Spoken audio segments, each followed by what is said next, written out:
Rebel Canners, teaching all kinds of food preservation, especially the old ways. We all can use a little bit more of the old ways these days.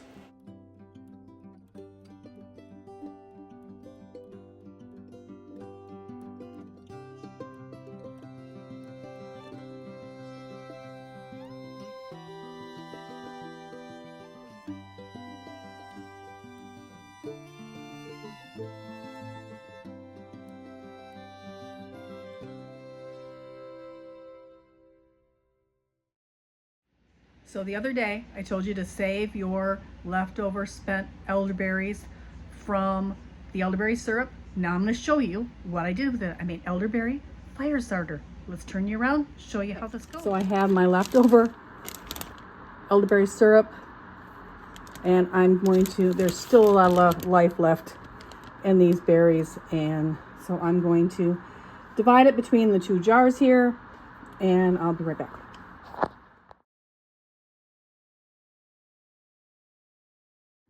I'm going to chop up some ginger, real coarse. I'm not even peeling it. This is organic ginger. I'm going to chop this up and divide it between the two canisters there. Again, just rough chop. This is just a rustic thing. This is not exact science, so don't get really, fired up on this. This is just rustic measurements. So get our ginger in here, and now I'm going to chop up some onion for each. So I'm just chopping up 2 small onions and putting those in there like so. So I've added the juice of 1 orange to each jar, and you can see I didn't have, and that's all it's in there is orange juice. I didn't have any oranges, so I'm using the juice of 1 orange, and I have got to go run to the store to get the rest of the ingredients for this.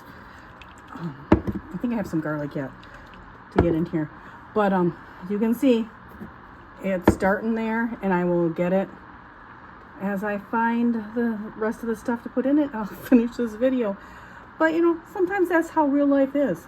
So, all right, we got juice again. All right, so I grabbed my garlic. I'm going to chop up a clove for each one. I have some diced jalapenos. I'm going to put half and half. And then I am ready to top it with some cider vinegar. I could not find horseradish. I should say the horseradish I found was a giant thing of it, and I did not want that much. So we will add that later. But this is my elderberry fire cider. So these in there, the one-handed thing here going on. If you don't want it as hot, don't include the seeds. A little in there, just kind of some in each.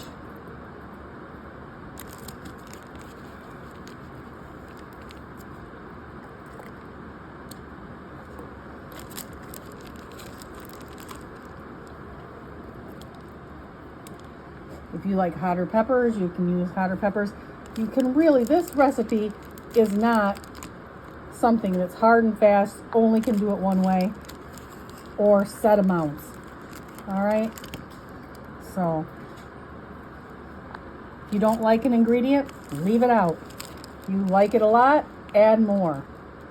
And you can vary it with different fruit, different peppers, you can use red onion, you can use white onion.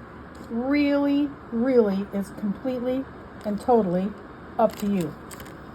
All right. So I'm going to go ahead and get my apple cider vinegar in. Oh, garlic in there. I shook up my vinegar. I'm going to fill this. I'm going to leave myself a little room at the top because I may add a few more things. If I find that horseradish, I might add it. So I'm going to leave myself a little room at the top. I'll leave myself a little start of vinegar too here. So, all right, put the lid on, put them back in the refrigerator, 4 to 6 weeks. I'm going to strain that out, and that is how you make fire cider for cold and flu season. All right. And there you have it, Rebel Canners, fire cider, elderberry version. And you can take 1 to 2 tablespoons a day, or like a shot if you're brave. I'm not quite that brave. To boost your immune system. Again, not intended to replace actual medical advice. So please like, subscribe, and I'll see you in the next video. Hope you like this series. If you like my content, please hit the like button so I know to make more of this type of video. Thank you, Rebel Canners.